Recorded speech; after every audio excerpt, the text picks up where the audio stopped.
Assina a Prime Video ou tá pensando em assinar e não sabe que filme de terror bom dá pra ver lá? Calma, respira que vai dar certo. E vai dar certo não pelo teu mérito, mas sim pelo meu. Eu sou Pablo Zorzi e hoje eu preciso que tu se prepare porque eu vou largar pra ti 8 ótimos filmes de terror e suspense que estão disponíveis no catálogo da Prime Video. Tem paranoia, tem fantasma, tem criatura que não paga aluguel em caverna e tem mais um monte de coisa. Então já mete like, se inscreve aqui no Capivara Zumbi e segura na mão de Deus que hoje eu prometo indicar só filme que vale o teu tempo. Juro. Vem.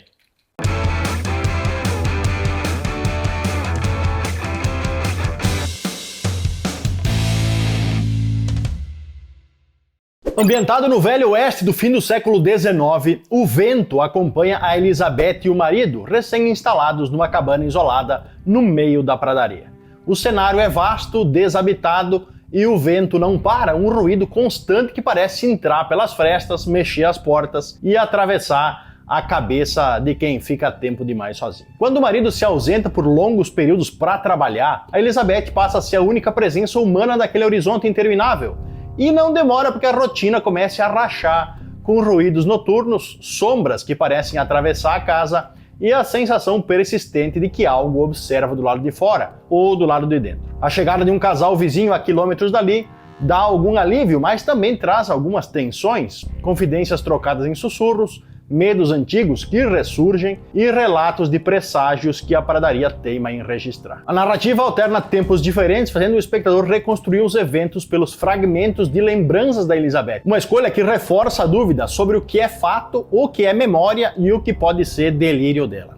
Aos poucos, a fronteira entre sobrenatural e paranoia se dissolve. Depois de uma tragédia que abala profundamente, a Elizabeth passa a encarar a casa como território hostil, onde cada porta que range e cada lamparina que apaga pode anunciar uma presença maligna. Ou só a mente de alguém em processo de colapso. Com poucos personagens e foco na atmosfera e no som, o vento é um horror de isolamento que prefere a sugestão ao susto fácil, sustentando na ambiguidade. Há de fato um mal invisível rondando a pradaria? Ou a imersão do vazio e o vento foram longe demais na cabeça da nossa querida protagonista?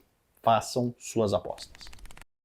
Gravado com o apoio de uma campanha de financiamento coletivo, A Seita Maligna começa a todo vapor, com um casal escapando de uma casa no meio do nada. Já do lado de fora, quando a gente acha que tudo vai ficar bem, eis que a mulher leva um tiro pelas costas, momento em que 2 cidadãos armados se aproximam dela e vendo que a coitada ainda está viva, adivinha, tacam fogo nela sem dó. Coisa leve, pode ver com as crianças sem problema. Em seguida, a gente conhece o Daniel, um policial que durante uma ronda se depara com um homem desesperado saindo do meio do mato. Ferido, o homem é levado ao hospital, fato esse que acaba atraindo outras várias pessoas encapuzadas, que é o que parece, tão determinadas a manter todo mundo lá dentro. E como se ficar cercado por uma tropa de maluco não fosse o suficiente, não demora para que o Daniel e o resto das pessoas no hospital descubram que lidar com um maluco é o menor dos problemas, visto que há algo mortal rondando os corredores da clínica. A Seita Maligna, um filmaço de terror diferentão que mistura suspense, slasher, gore e até umas pitadas de horror cósmico numa salada de fruta com resultado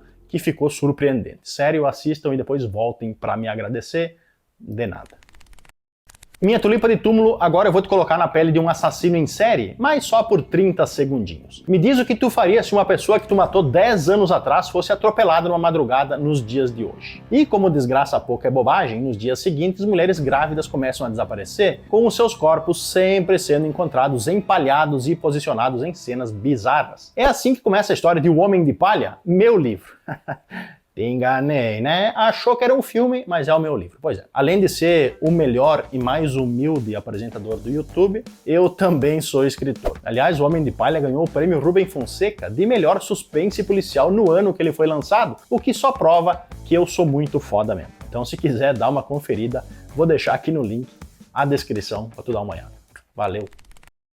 O Terceiro Andar, Terror na Rua Malasanha, se diz inspirado em eventos reais ocorridos na década de 70. Será? O filme retrata uma família que vai para a grande cidade de Madrid viver um sonho e se depara com seu pior pesadelo num apartamento dominado por uma força sobrenatural. Apesar do fato de se a gente chutar uma pedra, vai sair lá de baixo dezenas de filmes com essa premissa, eu preciso te dizer que esse aqui tem uma energia diferente. Se passando em 76, numa Espanha no início dos tempos de liberdade pós-franquista, uma família de 6 integrantes, composta por uma mãe, um pai, 3 filhos e o vovô, se muda do interior para a capital do país em busca de melhores condições de vida. Ao torrar a economia num apartamento localizado no coração da cidade, não resta outra opção para a família senão rezar para que a decisão que tomaram tenha sido correta, mas é aí que eles se enganaram. Ao presenciarem fenômenos sobrenaturais, eles são pressionados a desvendar o segredo do misterioso apartamento no 3º andar, levando-os a passar por situações pouco ortodoxas. O 3º Andar é um filme espanhol com uma baita reviravolta no final, que me deixou de queixo caído quando terminou, fazendo merecer estar aqui na nossa lista. Então, se tu ainda não viu, dá uma olhada porque é coisa boa. Em A Cura, um jovem executivo nova-iorquino é enviado para a Suíça à procura de um magnata que decidiu tirar umas férias da vida e agora precisa voltar à empresa para concluir uma importante venda. Acontece que sem a assinatura do velho, o brick não vai sair. E é por isso que os outros sócios da empresa mandaram o guri para lá para convencer o velho, que tá num spa exclusivo nos Alpes suíços, a voltar para Nova York. Coitado, não vai dar certo, né? Ao chegar lá, Lockhart, que é o executivo, se vê num ambiente estranho, habitado por pessoas idosas e ricas que vão pro tal spa para relaxar e tirar o peso do trabalho das costas. Conforme as horas passam, o encontro entre ele e o magnata fica cada vez mais difícil. Cena vai, cena vem. Depois de se envolver num acidente de carro, o Lockhart então acaba virando um paciente do spa para recuperar a perna quebrada. E é aí que ele descobre que, entre as muitas rotinas de hidroterapia, há segredos perversos por trás da aparência inocente dos enfermeiros e médicos do lugar. Filme meio longo, com 2 horas e 20 de duração. A primeira coisa que eu posso dizer sobre A Cura é que ele tem um visual espetacular. Montanhas, vilazinhas, enfim. Além disso, a pegada sobrenatural e mitológica sobre o passado do castelo onde o spa funciona fica bem evidente assim que o protagonista chega. Dito isso, se tu é daqueles que curte filmes que brincam com a psique humana, tá aí, ó. A Cura foi feito pra ti. Anjinhos, estamos na metade da lista e eu sei que 80% de vocês, pelo menos, ainda não deixaram o like pra nós. Então abre esse coração e dá essa moral pro apresentador mais lindo e humilde da internet. Curte o vídeo, se inscreve no Capivara Zumbi e ativa o sininho também. E eu vou deixar, inclusive, nos cards lá nas telas finais, outras listas com mais filmes de terror bons que tu pode ver na concorrente, ou seja, na Netflix. Confere depois que esse aqui acabar. Em Descida ao Inferno, Kira é uma mulher que, junto do marido e dos filhos, se muda para um casarão afastado da cidade, comprado a preço de banana num leilão. Empolgados com a oportunidade, sem nem ter investigado o passado do local, a família então se muda para o novo endereço a contragosto da filha mais velha, que é aborrecente e que, assim como todo bom aborrecente, vive arrastando o beiço sem motivo. E sim, o filme é clichê, desde o casarão afastado até os pais precisando ir trabalhar logo na primeira noite no lugar e deixando os filhos sozinhos, mas calma que é um clichê bem feitinho. Sozinhos em casa, logo na primeira noite, o bagulho já fica tenso quando o filho mais velho acha uma máscara com chifres no mesmo momento em que as luzes se apagam. Ligando para a mãe, porque todo aborrecente só é cheio de coragem até que fica sozinho no escuro, ela e a filha é instruída pela mãe a ir no porão ligar os disjuntores que devem ter dado problema. Cheia de medo, a Kira encoraja a filhota dizendo que são só 10 degraus. E as duas então vão contando juntinhas. O problema é que, coitada da Ellie, a Kira se desespera quando percebe que a filha parou de responder e que continua contando, mesmo depois que os 10 degraus acabaram. Com a filha desaparecida e sem que a polícia encontre sequer vestígios, eis que a Kira resolve investigar alguns estranhos símbolos que ela achou nas portas da casa, descobrindo que o antigo proprietário construiu a morada com a intenção de ter um acesso a outra dimensão.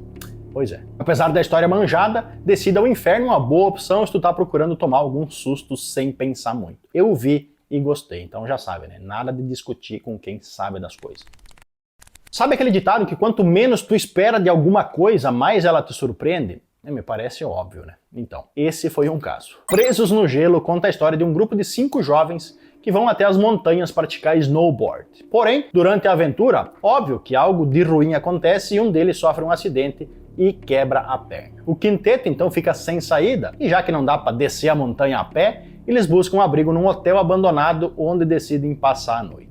O problema é que aos poucos eles vão percebendo que o hotel não está vazio como eles pensavam, e sim, Presos no Gelo talvez seja um dos melhores filmes slashers que eu já vi. é muito bom. E eu até confesso que a expectativa no começo era bem baixa, mas quando a história terminou eu tava virando a internet para achar a sequência, porque o filme tem 2 sequências e ambas são bem boas também. Selo Capivara de qualidade. Não tem nada mais eficaz para causar medo do que lidar com aquilo que a gente não consegue entender. Tô certo?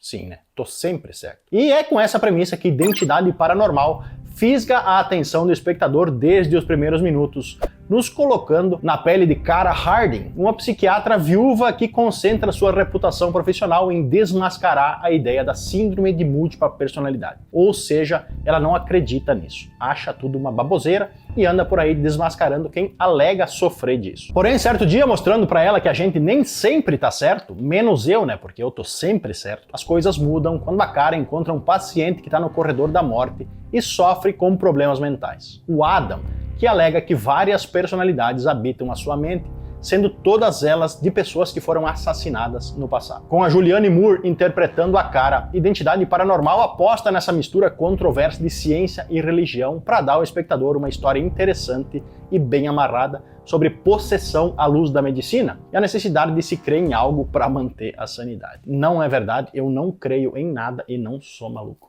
Além disso, só pelo elenco esse filme já merece o teu play, com a boa notícia sendo que a qualidade não para por aí e o final da história reserva algumas surpresas bem interessantes que eu não vou te contar aqui porque é spoiler, mas que tu vai descobrir caso venha a assistir.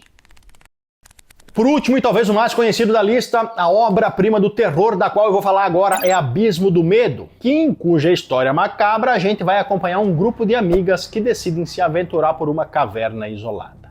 Uma vez lá dentro, eis que uma grande merda acontece e agora o único jeito de sair é seguindo pra frente. Presas, sem saber se tem mesmo outra saída, as amigas vão ter que enfrentar uma série de obstáculos como a escuridão, o medo de ficarem presas para sempre e ainda a passagem por lugares apertados de um ambiente desconhecido que fazem até a gente que está assistindo ficar com claustrofobia. E, imaginando que isso que eu citei seria um dos maiores problemas, as coitadas das gurias não faziam ideia que escuro e claustrofobia seria fichinha perto do que elas iam encontrar em seguida. Criaturas primitivas parecidas com homens que vivem nas profundezas, todas extremamente violentas e com a peculiaridade de que elas são carnívoras.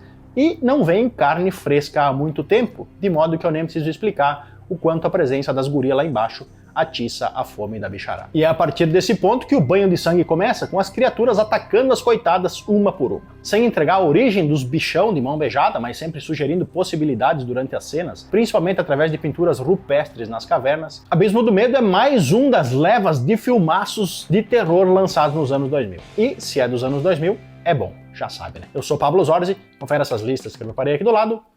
Fui!